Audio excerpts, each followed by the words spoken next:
Hi, welcome to Women of Purpose. I am Shar Pittman, and I am so excited that you guys are joining us today. And it has been a minute. It has been a minute. But I have my dear friend with me, Wendy Muska, and you guys can be prepared and on the look for more podcasts from Wendy and I.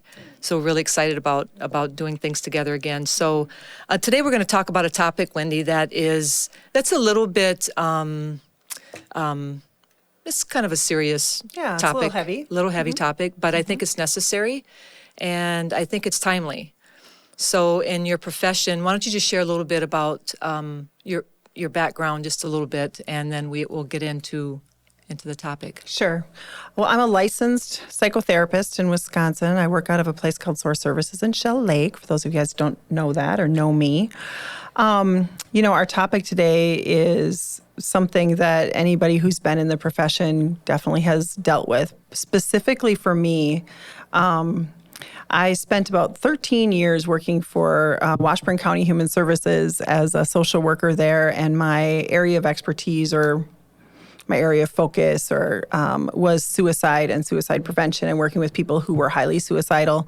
So this is a topic that I feel like I do really know well, unfortunately. Yeah. Unfortunately, when we definitely would love to live in a world where these were never things that pulled at people, but they are things that pull at people. And so I think it's a timely discussion for sure, as we've seen just locally several tragedies that have happened. And it's a good thing to talk about. It's one of those things that people think that you shouldn't ask. You know, that question you shouldn't ask, but it really is the question you should ask. Yeah. It really is. It's to bring awareness to things so that it's like the things that you don't want to talk about, like the elephant in the room. But if you don't have the information, then you don't know what to do. Right, for sure. And so it's the last, I don't know, probably month or so in our area, and we're from a small area. We've had several suicides, and that's kind of what sparked us doing this today. And so a question I have for you, Wendy, is how do you counsel people who struggle with suicidal thoughts? You did that for 13 years, you said? Well, I did that for 13 years and really looking at intervention services for those folks, kind of coordinating treatment, what we're doing. And now in my role in the last 6 years as a therapist directly, it's working with people. Some people have chronic suicidal thinking. Other people have like intermittent suicidal thinking. Sometimes it's in relationship to a larger mental health issue or trauma or I find it's frequent in like life transition points, where people are moving towards maybe something that's been difficult in life to handle, and they're moving towards needing to accept something difficult. It's a tough one to counsel, especially if you're afraid of it. Okay. Especially as a therapist or a person, if you're afraid to really grapple with it. Yeah. And I'm direct in most all things. So, of course, my take on it is I'm just direct. I just usually directly ask the question, for sure. Are you feeling like you want to hurt yourself? Are you feeling like you want to die? Yeah. And we kind of take it from there. I think the focus is always on trying to instill hope. Yeah. But I always start with first talking about what really is death. What really is death? Because oftentimes people who are having suicidal thinking, they're not always thinking about the finality of death. And so we have a really in-depth discussion about death. What is death? What happens after death? Are these feelings that you're feeling that you really want to go away, and you think the fix to having these feelings go away is death? Will death really cause those feelings to go away? And why do you believe that? We talk about faith. What does your specific faith tell you about suicide and death? What do you think happens to somebody after they die? Is the life that you've had now, if it ended now, would this be enough for you? Would this be enough for you? There will be no more experiences. The mark you've left on the world will be your mark. This will be your mark. That's good. Is that enough for you? Yeah. Right? Sometimes, especially with teenagers, young adults who are, interestingly, Amy gave us the statistics when we started that said that that's kind of the rising population of people who are committing suicide now are young adults. And specifically with teenagers and young adults, I say, don't you ever want to own your first car? Don't you ever want to get your first apartment? Don't you ever want to have sex for the first time? Like, don't you want to fall in love for the first time? That there's this adventure to life that I know right now you can't see. That's But that hope. Right. Yeah. But are you willing to give those things up and have this be the end? And most of the time what I find is they've not really thought about it that way. Yeah. They think about it as in like, I'm in pain or I'm in a situation that I feel like I can't change and it's never going to get better. I'm in a profound depression, and so my brain is literally playing tricks on me that people don't love me and people don't care about me and people won't miss me. And you come up against that thinking and saying things like, right now, tell me 10 people that would miss you. Yeah. I also will talk to them about working with families after someone has killed themselves. Yeah. And I'll say, I'm going to let you know this is how it's going to impact your family. Yeah. And have you thought about that?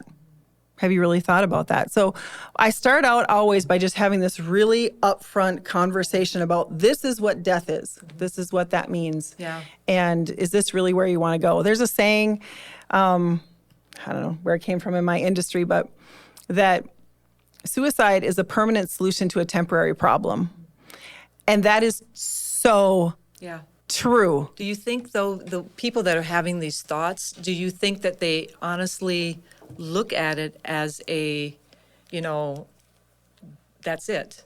It's a fix. What did you say? It's a permanent fix for a temporary problem. So do you think that they actually think that it's a permanent fix? As you're talking to them and asking them all the questions, which I think is just amazing, actually bringing those things up. What does death look like? What is it going to look like when you're gone? Those things, it's like it clicks that this is permanent. Like there is not going to be a house. There is not going to be my first car or, all of the things. Right. Yeah, I understand what you're saying. So I think most people don't think about the finality of it. Yeah. It's very impulsive. If I've also worked with a lot of hundreds of people who have attempted suicide and lived, hundreds of people. Wow. And the thing that they say is it was impulsive. For most people, it's very impulsive. It's the minute, it's the right now, and it's very impulsive. And so I don't think they take the time to think about, this really does mean separation from these people that I do love. This really does mean that the life goals that I've attained, that's it. This is the end of my story here on earth. Yep. They really don't think about it that way unless someone's brave enough to really dig into that and really have that discussion. Yeah. And then you move the discussion to, do you really want to be dead or do you want your life to be different? Yeah, that's a good Because as long as you're getting up every day and you're breathing, you have every opportunity to have your life be different. Yeah. But you have to keep waking up and saying, all right, how can I make my life be different? And oftentimes that's getting in a really good relationship with a helping professional who is willing to look at you and say, I understand right now you are lost in the dark and you are lost in the forest and you don't think that you're ever going to come out of there. But it's my job to know how to help you come out of there. Yeah. And I will help you. Yeah. Here's what I need from you. I need from you to keep breathing every day. And I understand right now that's really hard, but I need for you to keep breathing every day. I need you to wake up every day and say, okay, today is the day I'm going to keep trying and to keep trying. Because most people truly are, if they think about it, I really just want my life to look different or feel different. Right. I want this pain to go away, especially the pain that comes from, the deep depression that people who are really experiencing deep depression to that level, they can reflect kind of after they come out of the fog. Yeah. They can reflect that when I was in that place, I didn't, it felt one way. Like I felt like my life was awful, but I understood rationally my life was not awful. Yeah. I felt like people didn't love me, but I understood rationally that people did love me. Yeah. You know, there's a difference between like our emotions and our logic. And sometimes when we're in that really emotional place, you've got to flip to that logical place to say, okay, but really what's the truth in my life? Right. Because lies can come to us in our mind from a lot of places. Spiritually, they can come from a lot of dark, nasty places. Yeah. Lies can formulate because our body chemistry, we are experiencing a true mental health condition that's causing our mind to not be able to think properly, and we're not feeling accurately to our life. There's like a disconnection. Like, my life is lovely, but I don't feel like my life is lovely. So you have to teach people how to like be more in that logical side of their mind to say, what's really the facts here? Right. What's really the truth here? Right. You know, and that's another piece of instilling hope. It's instilling, you don't need to know all the answers right now, Yeah. but I need you to keep breathing. Yeah. If you keep just getting up every day, this can look and feel different. Yeah. Yeah. You mentioned a dark place and believing lies. You have to bring people back to, this is how you're feeling. And you're feeling like life is hopeless. You're feeling like it's not going to get better. You don't want to feel this way anymore. You want things to be better. And so you're bringing them out of the lies and showing them, okay, this is truth though. This is the truth. And the truth is what brings hope. The truth is really what brings freedom. And it's to get them to see outside of their hopelessness. And I feel like, you know, what I love about working with you is that your profession is a therapist, my profession is a pastor. And so we kind of do the same, but different. But it's the same. And as a pastor, it's like you see the darkness in people. I find that one of the main things for people that struggle with these kind of thoughts is isolation. It's like they isolate, they introvert, they isolate, they keep people out, and they build this shell kind of around them that they shut off from people. And I think that is a really, really dangerous place. It's like we need community. We need each other. Like you said, you find a therapist, find somebody that you can talk to. Once you start, I always say this, anything kept in the dark has power over you. But once you bring light to that, then it's like the truth starts coming, and then you're like, oh, okay, yep, this is how I feel. Yeah, you're right. Yeah, I am loved. Yeah, people do care about me. And if a person can just see the mess that is left after someone has taken their life, and the damage that it does to kids and to parents and to all of it, even a community, it affects a community even, you know. Yeah. It's the devastation. Yeah. I think you bring up an interesting point about isolation because people who struggle with depression, sadness, either clinical depression or going through grief, you know, sadness comes for a lot of reasons. One of the things they want to do is isolate. And one of the things that they learn is that compounds depression.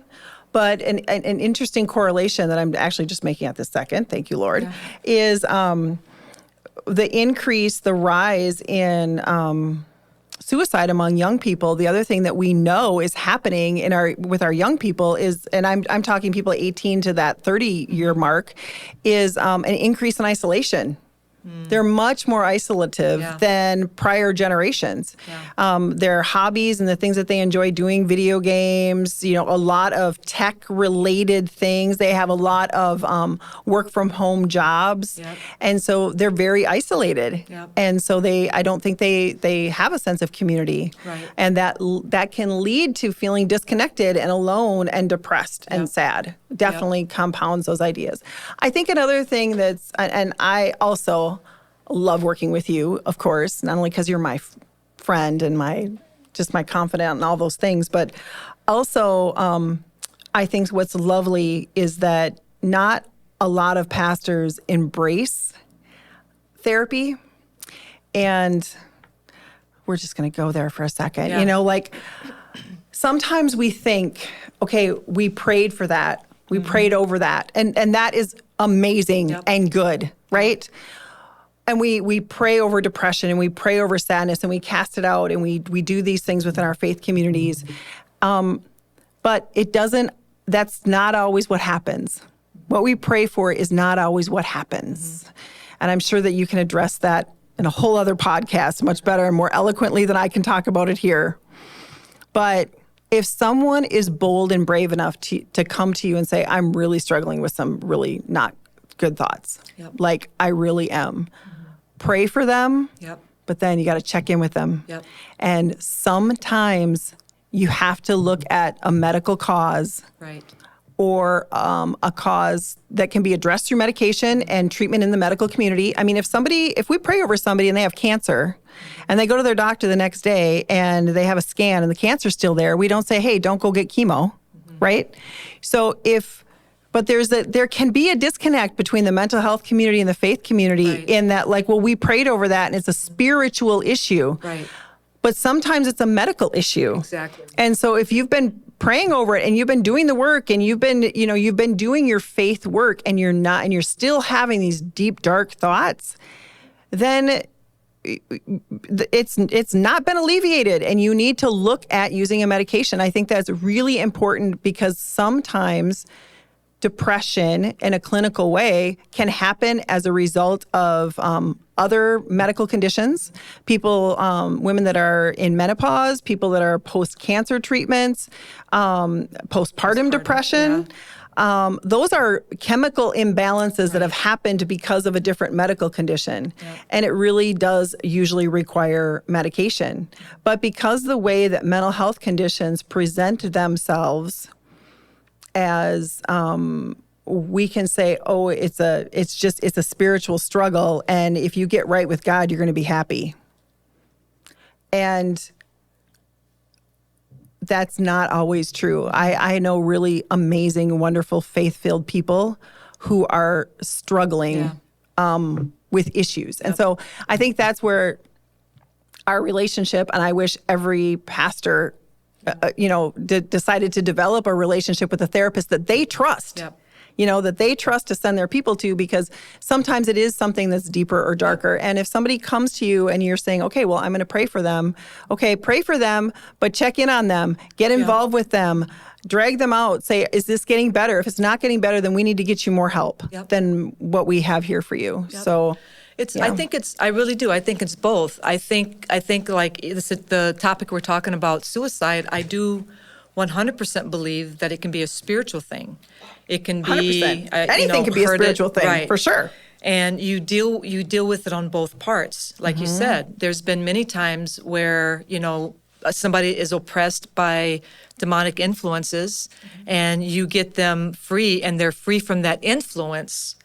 But now they need to get tools on how now to think differently, to act differently, because you can get set free from something, but now you've got to learn how to do things differently, and that's where a therapist comes into, it's great. I love working with you. I love that we have a great partnership because not everything is a spiritual thing. There definitely are chemical things. And there is nothing wrong with somebody. I always tell this to women that I've dealt with that has dealt with really deep depression. This one gal, I remember talking to her, and she just looked at me and she's just like, I think about killing myself and my kids. And I'm like, okay, you need to go see somebody. Because I knew that there was something, I knew there was something chemically not correct. And get her on the medication to deal with what needs to be dealt with in order for her to be able to, and she's fine now. Right. But it is, I think the faith community definitely, we need to have both. I think it's like we work side by side together, and there's times when you're dealing with somebody and you're like, they're just not getting it. And I'm like, well, maybe it's a spiritual thing. Or there's lots of times when people have been in my office, and especially people that come to me from the faith community, and I will redirect them back to their pastor. Like maybe we're working on some things, but they've also got maybe a spiritual wound or a religious wound or something that is more appropriately addressed by their pastor. And I send them back to their pastor. So if you're a pastor, or if you're just in life, if somebody comes up to you and they tell you, this is how I'm feeling. It means more. It needs more than a prayer service. Like Yep. you have to follow up, you have Yep. to check up. Yep. Because it's like a whisper, people say. You know, there's a lot of shame Yep. that comes for a lot of people in feeling that way, where it's like, well, if I was right with God, I'd be happy, right? Or, you know, I have this beautiful life by what everybody else thinks, so why am I not happy? So I'm just not going to tell people I'm not happy. Yeah. Well, then there's something wrong with me, right? Right. It's me. I might as well I'm just making everybody around me unhappy. I'm making my family unhappy. I might as well just not be here. Yeah. You know, so it's a serious issue. It's a serious topic, and you can't be afraid of it. Right. Too many people are afraid of it. Yep. Yep. Or downplay it. Yep. Yep. Yeah, you can't be afraid of it. Yep.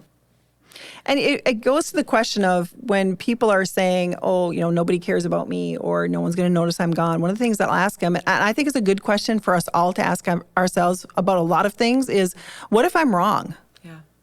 What if I'm wrong? And what if people really do care about me? What if people really would miss me? So what if I'm wrong? Yeah. And then sometimes I'll say, maybe you need to do some homework to figure out if you're wrong. Ask. Yeah.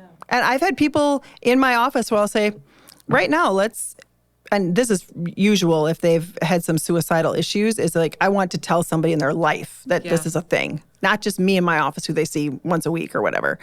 I'll say, let's call your husband right now. Let's call your mom right now. Let's call your dad right now. And let's have an honest discussion and let Yeah. them know that this is how you feel. Yeah. And let's see what their response is. Right. Yeah, another good question would be, you know, who's your best friend in the whole entire world? And who do you go to for things and what have you? And then how would you feel if they were gone, you know? So it is a real thing. And I do think that sometimes when you don't know what to do, you don't do anything. And that's just not the right thing to do. So my hope is that in this episode that we can really shed some light on it and not be afraid of it, you know, because you can't deal with what you don't talk about. You can't deal with what you don't know. Right. And so I think it's a really important topic. So you mentioned something about mental health, and that's kind of it's a real buzzword now, you know, mental health, and it is a real thing. I mean, you see it. I think a lot of people use that just as a get by stamp, you know, like mental health type things, but there really is mental health. Can you just explain that just in a nutshell? Like, you know, when they say mental health, what does that look like in What the term means? What the means. term means. Yeah. So mental health, I think, is just like overall wellness of your thoughts and your ability to manage your feelings, your abilities to understand yourself well. It's confronting and correcting your negative thinking or false lies or healing childhood trauma. It encompasses so much. Yeah. So, but when we talk about like the mental health as a profession and as a field of study, I think what has been a problem for a lot of people is that people who are suffering from most mental health conditions, it's not like other conditions where if you're diabetic and you don't take your insulin, you're going to go into a coma and you're going to die, right? With many mental health conditions, not all, but many, you can live with them. You're just not happy. And so people are reluctant to seek care. It's becoming much more normalized now. The Right. younger generations are much more about getting into therapy Yeah. than older folks are. Yeah. Older folks are like, I'm seeing a therapist. I'm so broke, I have to see a therapist now. Or me and Bob are in marriage counseling, or because it's just so bad, you know. Yeah. And they see it as like, oh my gosh, how could I not figure myself out? Right. How could I not, you know? And we're trained. I mean, we have to go to school for a long time and have a lot of supervised training to see the problems that are being presented to us in a different way. And it's like, we help you find relief so you can go be happy. Right. It's not, mental health treatment is not about like learning how to manage the yucky stuff in your life, because most people are managing the yucky stuff in their life. It's learning how to put that away and put that aside and have a clear perspective of yourself. And it really is moving from those dark places into the fact that life is such an adventure. Right. It is so amazing when you are healed. Yeah. And so mental health is that idea of healing and looking at what are the things that are holding me back from attaining the fullness of life, the life that I want. It's not the life that I dictate for somebody, it's the life that they want. What's getting in the way of that? Yeah. And why am I so sad? Why do I continue to have broken relationships? Why do my friendships end before I want them to end? Why am I not being advanced in my career? Why am I constantly struggling in my marriage? What's going on for me, right? And it's going to someone who is trained to help you examine that and look at that, and then trained to teach you skills, shift perspective, do those things to help you be able to finally go, oh, okay, light bulb's on. I have had the amazing placement by the Lord, and it really is amazing to watch people come from that dark place and into just the fullness of their life. Yeah. And that is what is addicting. Yeah. That is what keeps me in my office way past times when I should have left. Yeah. That's addicting. Yeah. Watching people walk in health and fullness. Like a lot of us, maybe carry things around from our childhood that are our baggage, and we've done lots of episodes on that. And we didn't get to pick that. Right. We don't always get to pick the brain chemistry that we're dealing with. We don't get to pick the medical stuff that we've had. Like there's things that are happening, that are beyond what we're choosing. I mean, just living in the world we're living in right now. I mean, good Lord, right. That's enough to put anybody in a, in a tailspin. Like, how am I going to afford bread? How am I going to afford, all of the things? Right. And, but it's, what do I do with that? Yeah. How do I how is my childhood stuff maybe impacting me now? How do I leave it there? I mean, my life is built on my choices. My life has been built on my choices. My good choices, my bad choices, that is what has built my life. My willingness to be in bad relationships, my willingness to get out of bad relationships, my willingness to go back to school and further my career, or my choice to not do that. So if there's something in you that's feeling like not a choice, or you're skipping over all the time, go talk to someone. Yeah.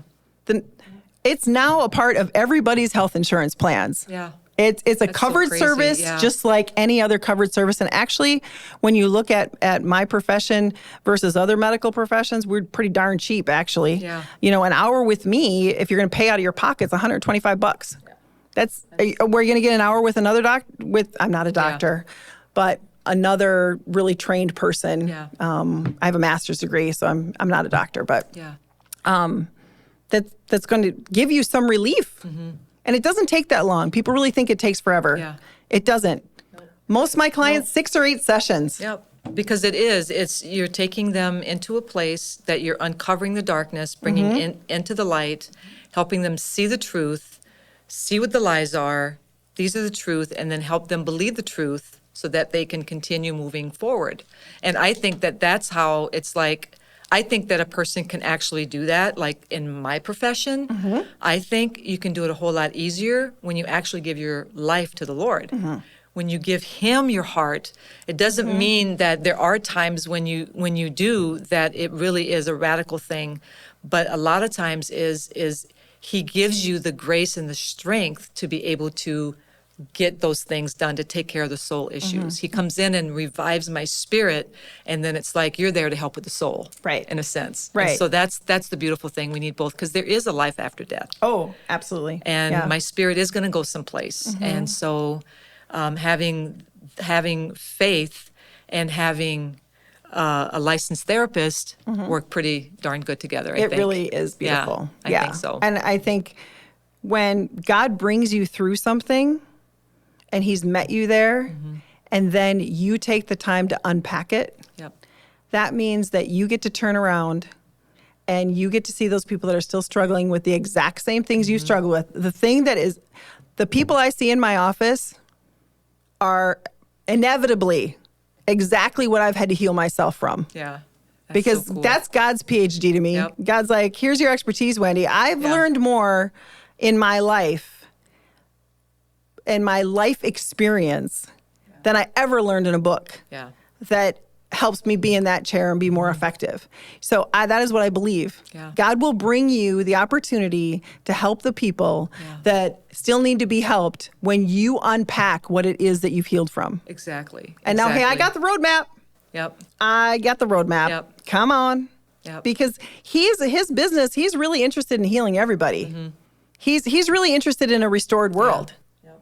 And if my change is uncomfortable for me, that's not his first concern. Yeah.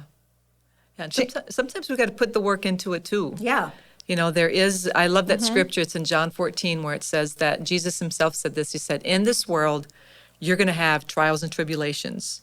Yes. It's like, it's that this is what is going to be. So I'm giving you my Holy Spirit, and I'm giving you resources to be able to live an abundant life and experience it. And somebody that has gone through the mental health and the issues of suicidal thoughts, and it's been a thing, and they get freed from that, they should be helping somebody, because like you said, that is what, it does something to you on the inside. My freedom and my healing actually produces in me that motivation to help somebody else. Right. Because I love being free. I like my peace. I like joy. Doesn't mean I don't struggle with things sometimes. Doesn't mean I don't struggle maybe with feeling depressed or feeling like, those things, but they don't last long because it's like, no, I got a grip on this now, with help and with the Lord, honestly. I really think that it's the biggest one is shame that makes us not seek help, tell our story, even tell our testimony of the things we've healed from because we were ashamed we ever had the thing. Yeah. Right? Yeah, it's true. So I'm ashamed of the fact that I was ever feeling suicidal or I was ever to that point. So I'm not going to tell anybody. And some of that shame comes because people are too judgmental, right? It's like, ooh, well, that's probably because, you weren't right with the Lord or whatever. Like, it's that shame. Yeah. And it's shame. And then when we move through something, if we're no longer ashamed of it, and we have our moment when we're like telling our testimony and we're saying, this is what I've been healed from. This is how I came out of that, right? Yeah. Then what happens is we get into complacency. And we're complacent. And we say, well, yeah, I had that problem back there. But I'm not there anymore, and I really don't like talking about it anymore, and I really got other stuff going on, and we're complacent. And I encourage people to not get complacent. Yeah. Don't get complacent. Yeah. Don't get lazy with humanity. Yeah. Don't, when you know someone is struggling, be willing to be present. Yeah. That's a big one. Quit being selfish. Oh. Quit being me Girl, time and if what we can about eradicate me? selfishness, Right. what? Put yourself out there and be that hope for somebody, and we all can be that. We can all give a word of encouragement. We can all, pick up the phone and call somebody or take them out for coffee and, Right. Get out of self. And I think even doing that when I'm feeling depressed and feeling like that, if I were just to get myself up and out and take somebody else for coffee and say, tell me about your life, sometimes we'd realize that we're not the only ones, that there's people out there that are going through the same thing or something entirely different and worse, so For sure. yeah. Yeah. So another question for you, Wendy, is how do you help a family and friends who have lost a loved one to suicide? Oh, that's such a hard one. The thing that I find that families grapple with after someone completes suicide, and I've had in my career, I've lost one client to suicide, and it was a young girl, and she was 17, and that was my whole job was to make sure that did not happen. And all my training was to make sure that did not happen. And it still happened. So sometimes even those of us who that's our place in their life, we're asking the questions, we're trained, it's our level of expertise. Sometimes it still happens. Yeah. And it happens, in this particular case, I was relieved that they found her online computer journal, and she had written in there that she was like intentionally not telling me that was how she was feeling, which gave me some Not so much guilt, yeah, maybe. relieved Yeah. some feelings for me. Yeah. So I think when the hard part about suicide is the guilt, is the guilt that families feel of like the questions they ask themselves: how do we not know? How do we not see the signs? What more could we have done? What more should we have done? That's the level of devastation that families are left with. It's not a death that has a connection. So it's hard to say that death has meaning, but when we talk about someone who's older or an elderly person and my grandma died at 96. She was ready to go. Yeah. Like, she had lived a beautiful life. And we say those things about older people that die, right?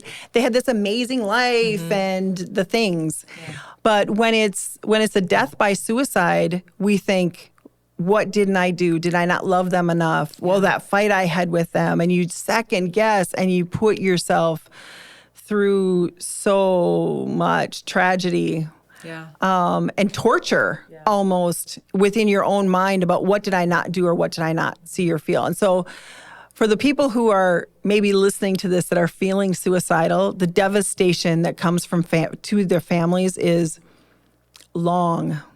It's forever. long. Yeah. It's not. It's a whole different process. There's a term called ambiguous loss, and I've been doing a little bit more study on grief. And ambiguous loss was a term that I'd never heard before, but it's a way of thinking about death or loss that has that is devoid of meaning, devoid of connection. And suicide, for most people, is considered ambiguous loss. Like, I don't know why that happened. Right. Why did that happen? What was going on with that? I can tell you from being in the minds of people whose minds are there. Like, once your person is gone, you can't go back and ask them questions. Right. Sometimes they leave a note. Sometimes they do not leave a note. Sometimes it is impulsive, and sometimes it seems to the family a little bit more planned out. Yeah. Some of those things that people see as being more planned out are like they start giving away things that are really important to them. They start putting kind of their affairs in order. They start maybe adding somebody to their checkbook, making sure that their life insurance policies are paid. You can kind of look back and say, oh, there was a little bit of pre-planning here, right? And other times it just seems like it was like super impulsive. Yeah. For some people, unfortunately, drugs and alcohol can be the thing that takes them from having a grip on not doing it to over the edge and doing it. They just lose that tight hold grip on, okay, I'm going to make it through and I'm going to live to a space of not being able to think even less clearly, I guess. So I think the thing that haunts families are those questions. Yeah. From speaking with people that have been in that place, I can tell you with pretty good clarity that your family member that killed themselves or made that choice does not want you to feel that way. Yeah. They do not want you to feel guilty. They do not want you to feel like, how did I not love them enough? This was a personal decision that person made from a very dark, broken place. They may have made a very conscious choice not to tell people that this is how they were feeling. Yeah. For some families, they reflect on how he's been in a really good mood. The last 3-4 months have been great. Mm-hmm. Because some people make the decision months before but there's relief for them in the decision making. So in my professional roles, I've worked with a lot of people who attempted suicide and didn't die. So you can get a lot of reflection from them on like, what were you thinking? Like, where was that going for you? And then sometimes people who attempt suicide and don't die, they actually wake up quite angry that they did not die. Really? Mm-hmm. And then you have to really look at, okay, wow, that was a really serious attempt. Yeah. But they'll tell me, like, I would not want my family to feel like that. And they're actually, the people that survive suicide are kind of stunned by their family's response. Wow, I didn't know that I was this loved. Yeah. I didn't feel this way. And then you can really start working on towards the healing. But I would say the biggest thing I would tell those family members is that your family member made a decision that was most likely had nothing to do with you. It was their own inner torment. Their hopelessness was so profound that I am never going to change. I'm never going to be better. It's a dark, dark place to be. Yeah. Yeah. Yeah. I think the other thing is to just, when you think about grief in general, I don't know if grief ever really goes away. Yeah. You know, I think I had a mom one time describe it to me like this. She had lost a child that was like 6 in a car crash, a car wreck, and she was the one driving. And this was maybe 10 years after that. And she said that for her, the comfort in the statement of I move forward, but I don't move on. Yeah. You know, I have to keep moving forward, but I don't move on. Right. And oftentimes families will find comfort in being with each other. Yeah. They'll find comfort in talking about the person. Yeah. Some people enjoy putting together things like benefits to support a cause that person was really involved with, or to support mental health services in their area, or it becomes like something that ignites this family's passion to change something in the world. Yeah. That's how some people manage that grief. I think some people seek support. Yeah. I think one thing that's really difficult, or I would caution people to not do, is don't compare your grief to anybody else's grief. Right. And don't judge anybody else's response to grief. It's so personal and individual how everyone responds. Yeah. So sometimes I've sat with people and they've said, "Oh, but their husband doesn't even seem sad, or their children don't even seem sad." And it's like, okay, but who are you to judge how they're managing this really awful experience, you know? And grief takes time. Over time, I think it becomes a wound that people live around. And talking about the person, remembering them on their birthdays, all of those things are like super healthy ways of saying, my love is still here for you. Yeah.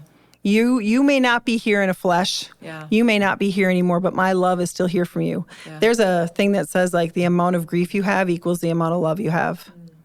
So grief is profound. Yeah. It is profound, and something we need to go through.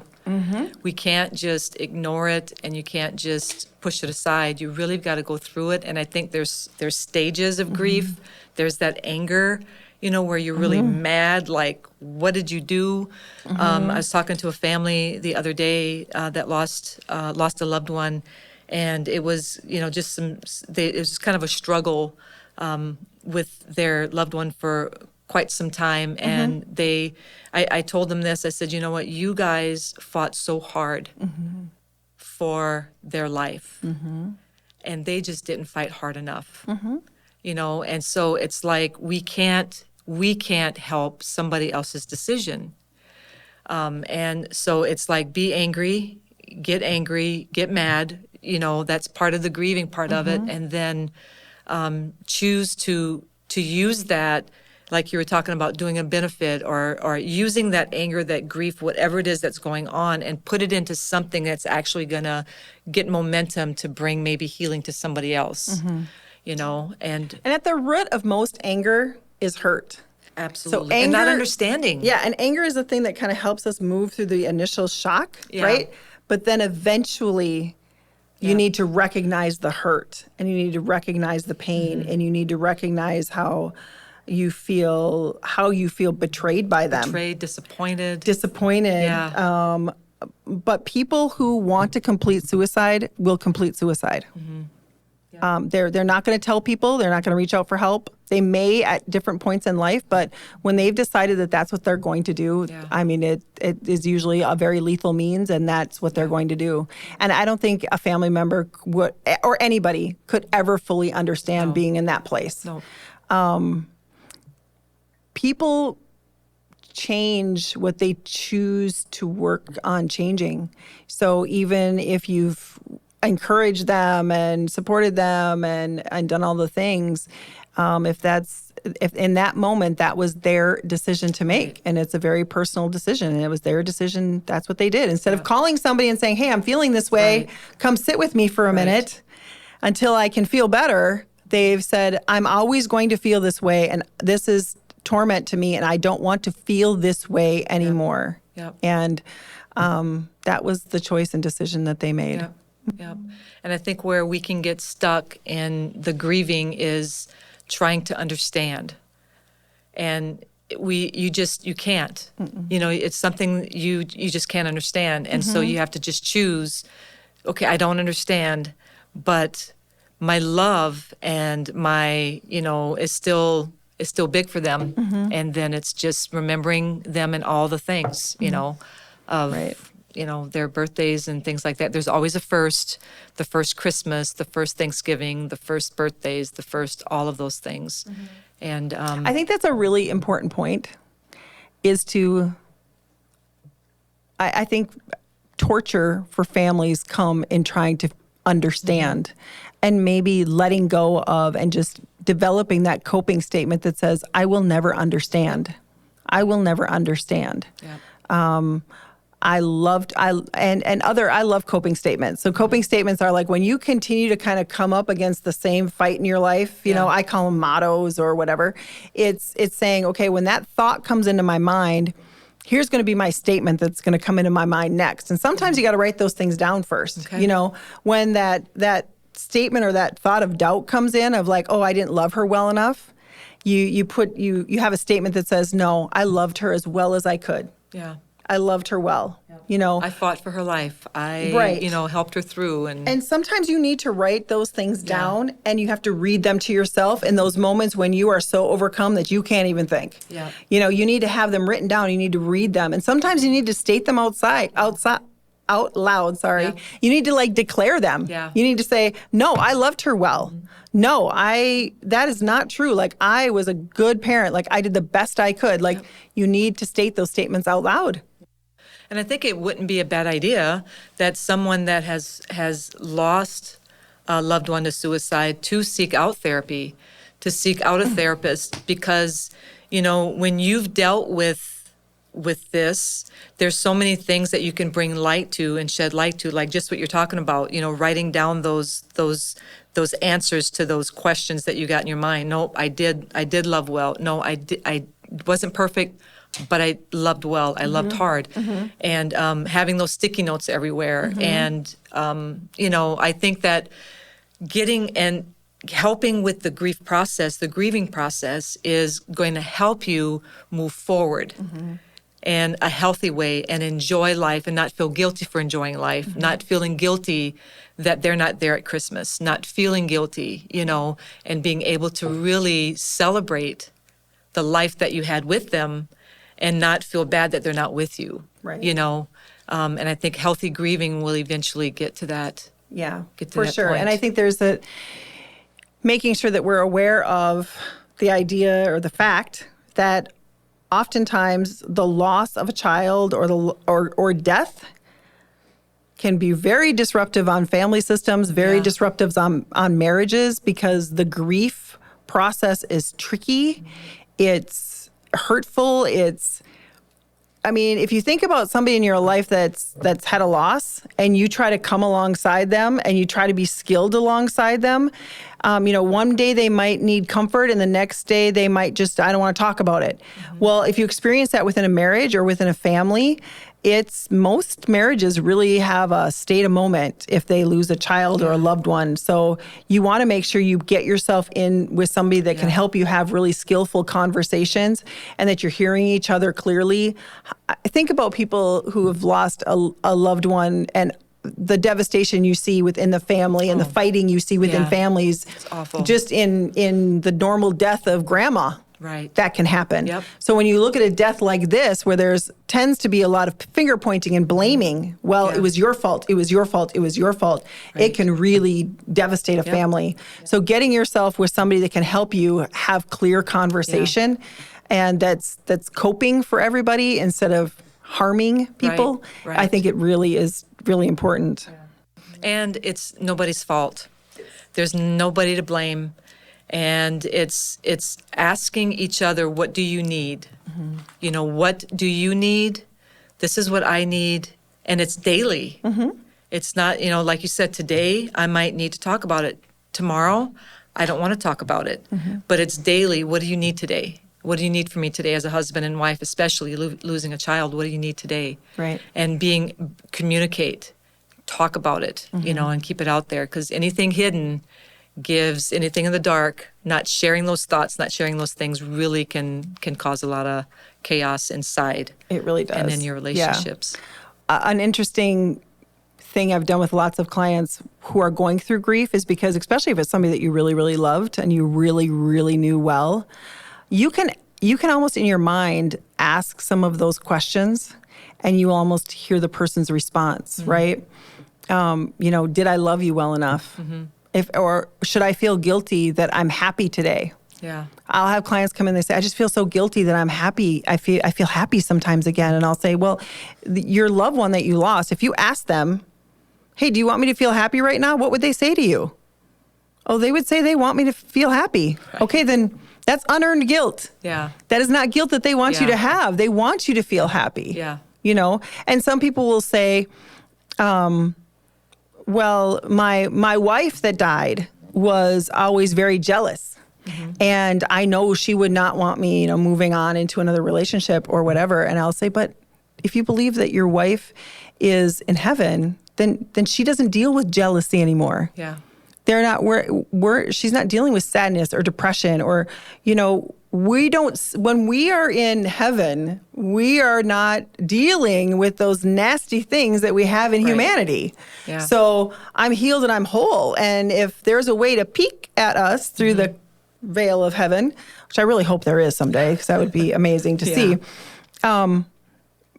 we would celebrate. Right. We would celebrate our loved ones finding happiness again, finding peace, finding moments of Christmas being a celebration and not just a sadness. Right. Because we're no longer hurting. Right. We're no longer in pain. Our thoughts are clear and they're lovely. Yeah. So I think oftentimes people carry this grief of, oh, my loved one wouldn't want me doing these things. Well, no, they're not broken anymore. They're no longer broken. Right. They're healed and looking at things from a different perspective. So, and some of those things too, I think that we feel like the shame or the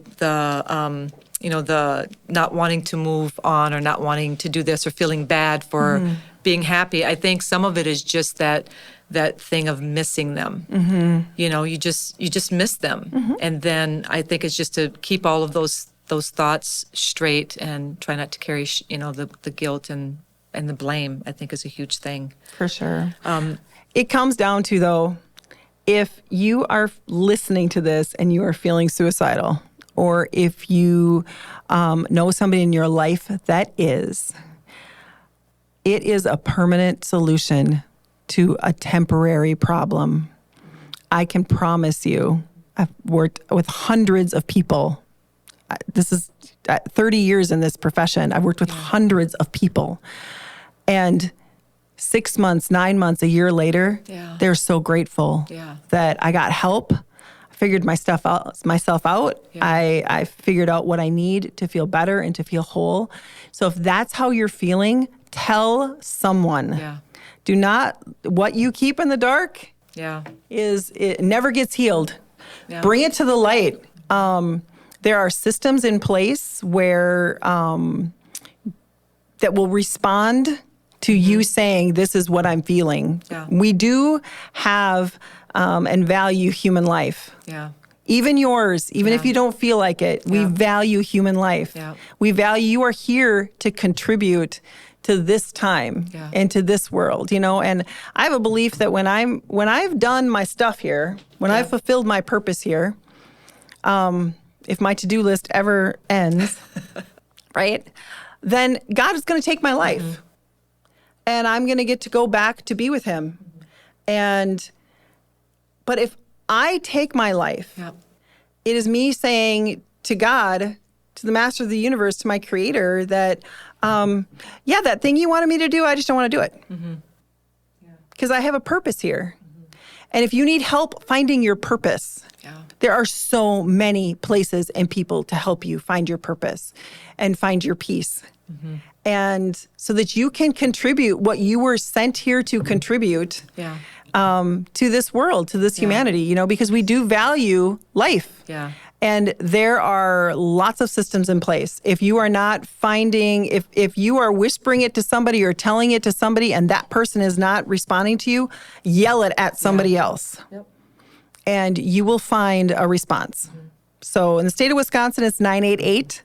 It's a 24-hour suicide hotline. You can text, you can call. Yeah. State of Wisconsin, if you're to a place where you really are endangering yourself, we can actually make sure that you get into a psychiatric unit so that you can get that immediate safety. Yeah. It's not always about, oh my gosh, I need to go to the psych unit. You know, it's about for getting that safety. immediate safety. Yes. Yep. And that immediate response from a system that's trained to respond to you. Yeah. And then it's being brave enough to wake up every morning and breathe. Yep. Understanding that Yep. you have an opportunity to have your life be Yep. different if you just keep breathing. Yes, yes. And community is so important. It's so important. And a church community, honestly, is a really good church community is really important. Finding those one or two friends that love God, that will love you, that will walk through the mess with you, walk through the darkness, help you get out of darkness, help you, get through those things. It's so important. And one thing that I hear people say, well, God must have just needed another angel, or God must have just needed, it's not God that took their life. It was suicide that took their life. If they're a believer, God welcomed them home. So it's just to know that it's not like God is sometimes people blame God, and it's not God. It's something that they struggled with, and it's the suicide that took them. And God is there to actually help if we give him an opportunity to help. So anyways, this was a pretty heavy topic, but I believe it was so needed. And I think with just what we've experienced here in our small community in just the last month or so, it's getting the word out there, getting maybe some information and maybe some counsel. And again, I just want to encourage anybody out there that is struggling with suicidal thoughts, tell somebody, find a therapist. If it's not Wendy, there's really good therapists in this area or in an area that you're at. Find a local church, do something, and reach out. So I want to thank you for joining us on this episode of Woman of Purpose. And what's the thing I got to do again? Subscribe. Subscribe to our YouTube channel and our podcast channels. So thank you for joining us, and we'll see you next time.